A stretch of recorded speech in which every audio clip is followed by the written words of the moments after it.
Everyone admired her hair, but no one knew it moved on its own, until one night it attacked.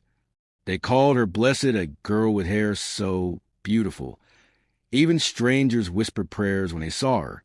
But what they didn't know was that something ancient lived inside it, a spirit, a curse, and once every month it awakened. This is a story of Grace, the girl whose hair was never just hair, but a bridge to something darker than anyone could imagine. Before we dive into the main story, don't forget to like this video, comment where you are watching from, and please subscribe. Thanks so much for my returning viewers. The first time my hair moved on its own. My name is Grace. I turned 18 3 weeks ago. People say I'm beautiful, but if beauty is a blessing, then mine came with a curse. Growing up, everyone admired my hair. It was thick, shiny, and full, the kind of hair that made people stop and stare. Aunties would ask my mother what cream she used on me. Strangers would stretch their hands just to feel it. But only I knew what it felt like, how it sometimes tingled at night, how it whispered when I was alone, and how one day it moved. It started the night after my 18th birthday. The moon was full. I couldn't sleep. My room was quiet, except for the ticking of the old wall clock and the sound of my own breathing. I had just laid on my side when I felt it. A slow, cold slither across my neck. Then another. Then a weight. I froze. I slowly reached behind me, thinking maybe my scarf had come loose. But my fingers touched something wet. And moving, I sat up sharply and looked in the mirror. That's when I saw it. My hair, it wasn't hair anymore. It had separated into long, dark, snake-like strands, twisting and writhing like they were alive. And in the middle of them sat a little girl. She had big eyes, skin like mine, but her lower body was a glittering green tail, like a mermaid, small, delicate, and completely still. She looked at me. I looked at her. And then she smiled. I screamed. I ran out of my room, hair flying behind me like a shadow. My mother ran to meet me in the hallway. "What is it? Grace, what is it?" But when she looked at me, her face changed. Not confused. Terrified. She grabbed a wrapper and threw it over my head. "Don't let anyone see," she whispered, her voice shaking. "Not again." "Again?" I asked, panting. "What do you mean again?" She looked away. "I told your father we shouldn't have done it," she whispered. My body went cold. "Done what?" But she just held me tighter. That night, she didn't sleep. She sat by the door holding a Bible and a bowl of salt. And my hair eventually went still. But when I closed my eyes, I could still feel the little girl sitting there, humming softly in my head. The next day, everything was back to normal.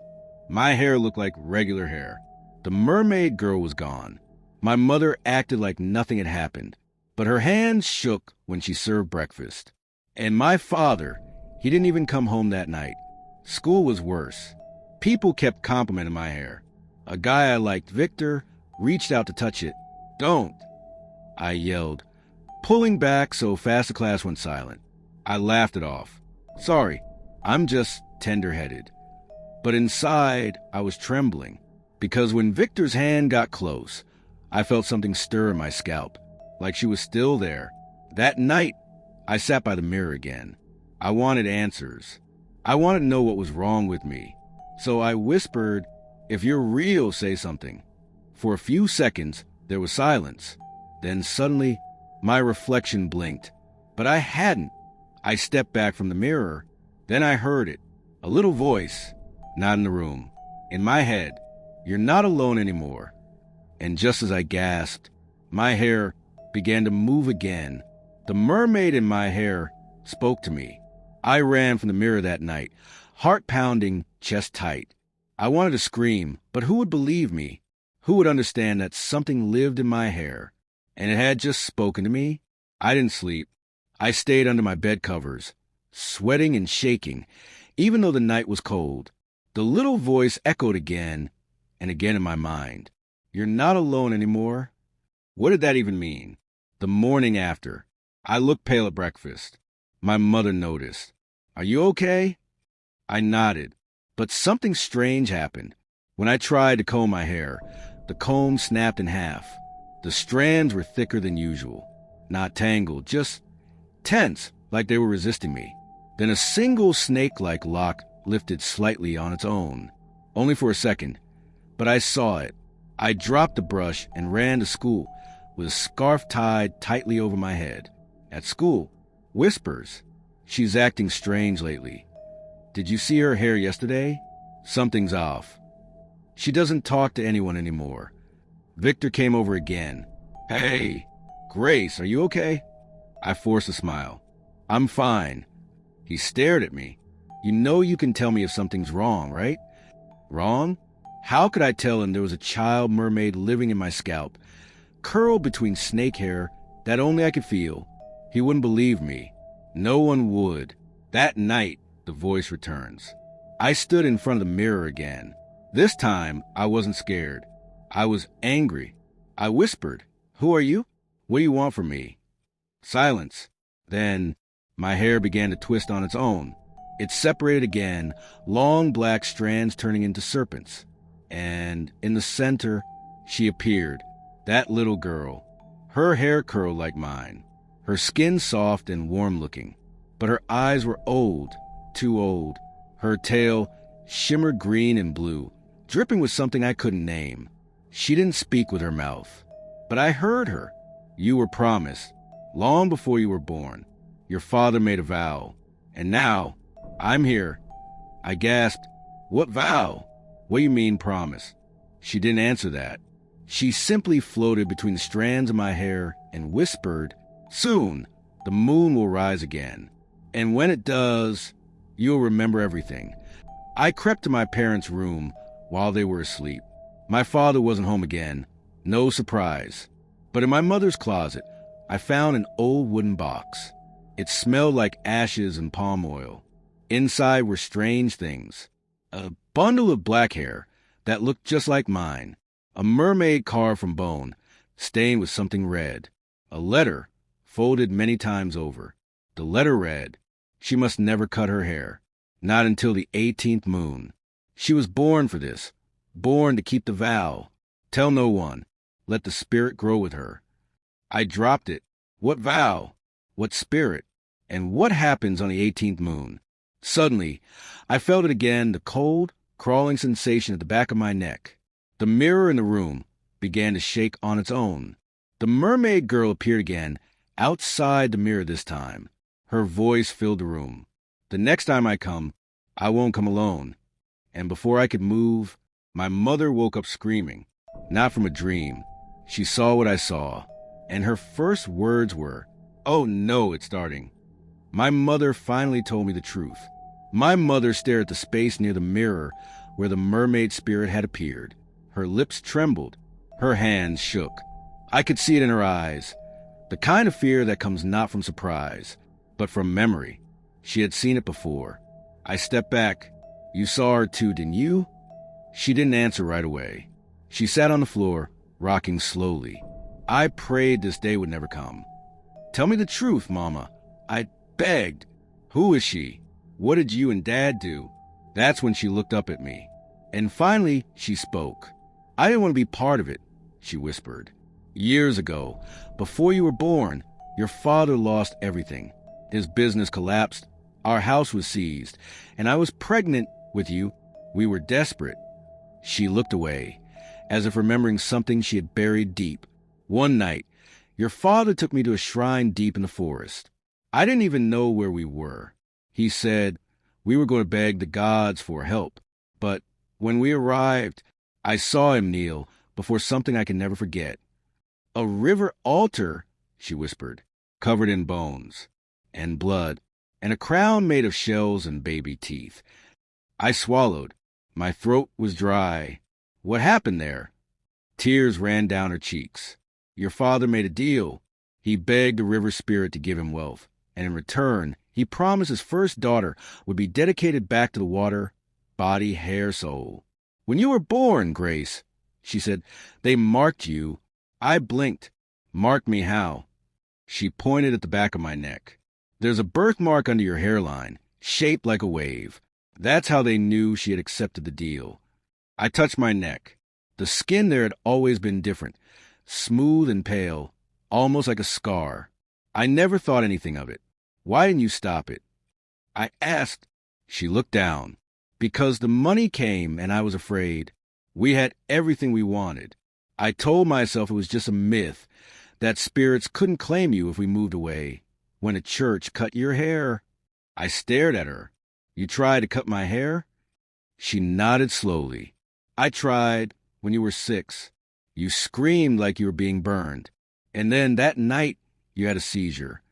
My breath caught in my chest. You nearly died, she whispered. Grace, she said, holding my hand tightly. You must understand, this isn't just about hair. That spirit, the one you see, she's not just living in you. She's growing stronger with every full moon. And on the 18th moon since your first blood, she'll take full control. I stepped back. You mean she'll possess me? My mother nodded, sobbing. She'll become you, and you'll disappear. Suddenly, the room grew cold. The lights flickered. My mother froze. Her eyes widened.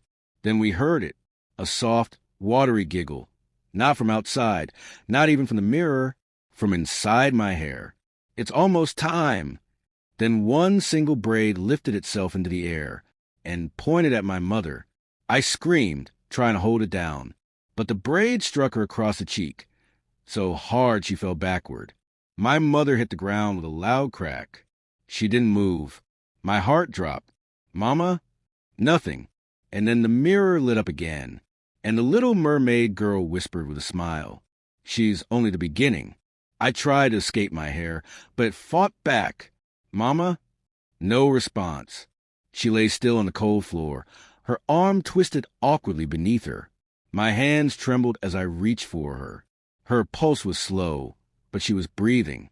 I had to get help, but the mirror was still glowing, and my hair, my cursed, living hair, was moving again. The mermaid child looked at me from inside the mirror, her eyes dark now, empty, almost black. You're trying to run, but where will you go? I didn't answer. I grabbed my phone keys and wrapped my head tightly with a scarf. Then I ran out into the night. I didn't know where I was going. My legs carried me through quiet streets, past flickering streetlights and barking dogs. I ended up at the only place I thought might help, Uncle Francis' house. He was my father's older brother, a strange man who lived by the river on the edge of town. People called him half mad, but I remembered how, when I was small, he always warned me, if your hair ever starts to move, come to me. Don't wait. At the time, I laughed. Now I was crying as I banged on his wooden door. Uncle Francis opened the door slowly. He looked like he hadn't slept in days. When he saw me, his eyes widened. It started. I nodded, tears rolling down my cheeks. She knocked Mama out, the spirit in my hair. She's trying to take over me. He stepped aside. Come in. Quickly. The room was dark, lit only by oil lamps. Strange herbs and bones hung from the ceiling. The air smelled of salt and burnt leaves. He didn't ask questions. He poured a bowl of black water, added a drop of something thick and white, then placed my hand inside. Look at your reflection, he said. I leaned over the bowl. Suddenly, my head spun. I wasn't in the room anymore. I was standing in a forest, knee-deep in water. The sky above me was dark purple. And ahead of me, the mermaid girl stood on a rock. Her hair floated around her like waves. Behind her, a second figure emerged from the water. This one was bigger, taller. Her face was hidden under a veil of seaweed. Her fingers were long, sharp, and dripping. The mermaid child turned to her and said, "She's not obeying." The tall spirit answered in a voice that made the water ripple. "Then we'll take her by force." Back in the room, I gasped and yanked my hand from the bowl.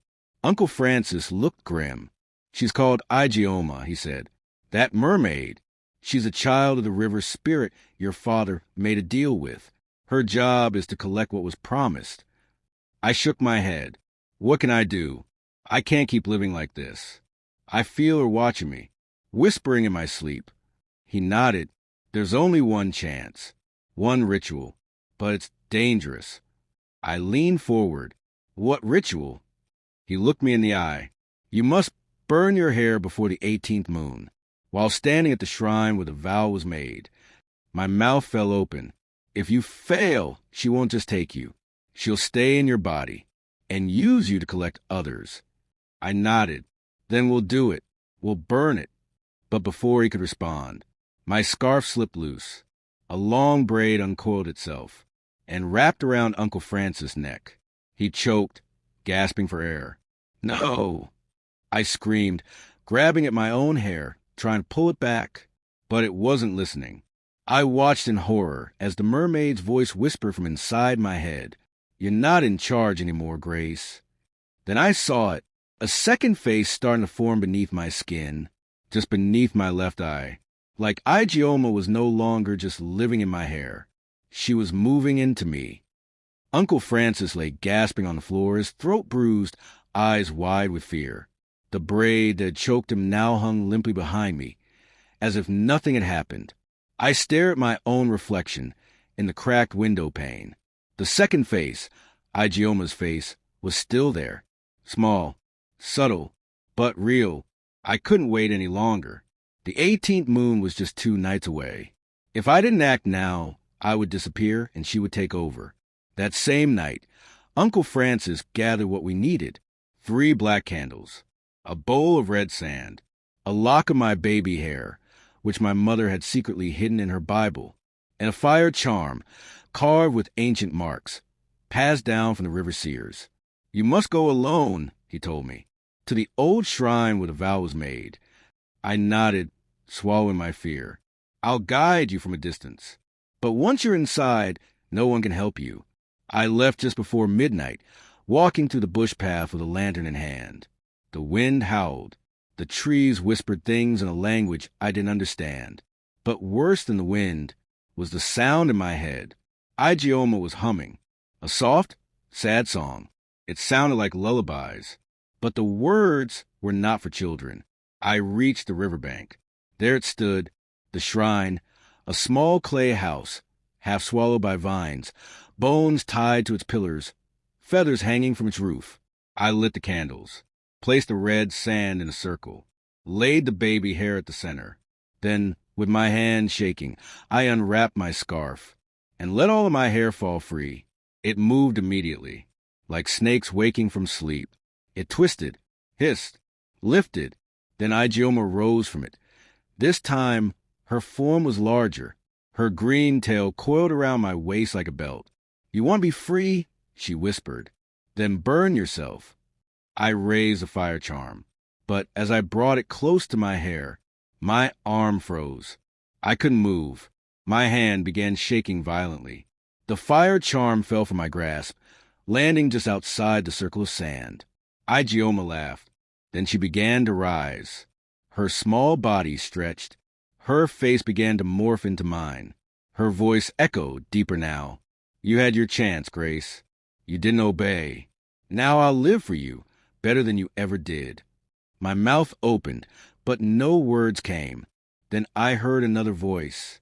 Soft, familiar. Grace, fight her. It's not too late. I looked up. In the shadows outside the shrine, my mother stood. She was holding a Bible. She had followed me, and behind her, Uncle Francis, holding the fire charm once more. They couldn't enter the shrine, but they could still throw it. My mother whispered, "Burn the hair, Grace, not the spirit. The hair, it's the bridge." My heart thudded. The bridge. I reached for a small braid near my ear, the first one that ever moved. I whispered, "I was never yours." Then I ripped it off. Pain shot through my body. I screamed. Uncle Francis threw the charm. It landed on the braid. Flames burst up immediately. Igioma shrieked, not in my ears. In my skull, my hair turned black with smoke. The shrine shook. Bones cracked. The river screamed. Then silence. I woke up in my mother's arms. My head was bald, every strand gone, but my face was my own again. Uncle Francis looked at me and smiled. "She's gone," he said. "The curse is broken." I wanted to believe him. I really did. But that night when I went to bed, I dreamed of water, deep water, and in it, Igioma sat at the bottom, still smiling. She whispered, "You cut the bridge, but I know the way now. One day, someone else will grow your hair again." She thought it was over. She thought the curse had died with the flames.